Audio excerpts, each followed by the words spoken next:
Hey friends, this month in Sunday mornings we've been talking about how God chooses us. And I'm going to tell you a story about how God chose Saul to be king.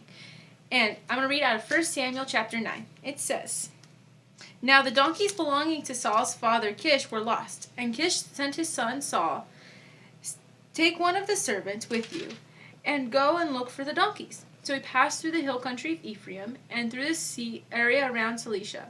But they did not find them. They went on to the district of Salem, but the donkeys were not there. Then they passed through the territory of Benjamin, but they did not find them.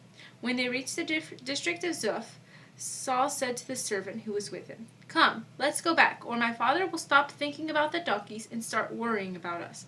But the servant replied, 'Look, in this town there is a man of God. He is highly respected, and everything he says comes true. Let's go there now. Perhaps he will tell us what way to take.' Saul said to his servant, 'If we go, what can we give the man? The food in our sacks is gone. We have no gift to take to the man of God. What do we have?' The servant answered him again. 'Look,' he said, 'I have a quarter of a shekel of silver. I will give it to the man of God, so that he will tell us what way to take.' Formerly in Israel, if a man went to inquire of God, he would say, 'Come, let us go see the seer,' because the prophet of today used to be called a seer. 'Go,' Saul said to his servant.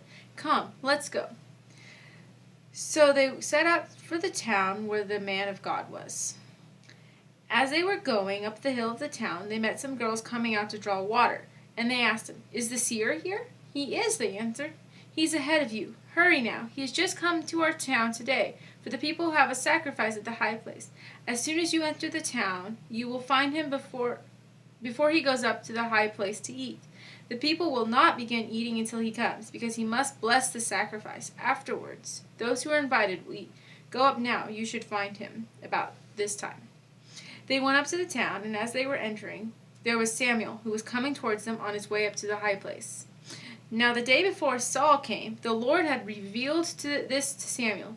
'About this time tomorrow I will send you a man from the land of Benjamin. Anoint him as a leader over my people of Israel. He will deliver my people from the hand of the Philistines. I have looked upon my people, for their cries have reached me.'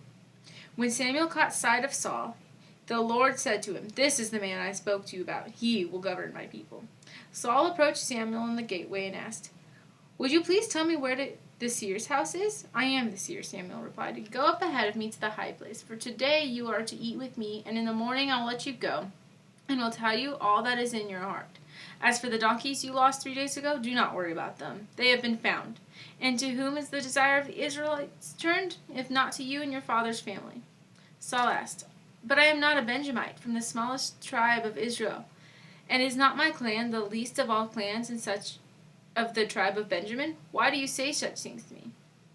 Then Samuel took a flask of oil and poured it on Saul's head and kissed him, saying, 'Has not the Lord anointed you leader over his inheritance?'"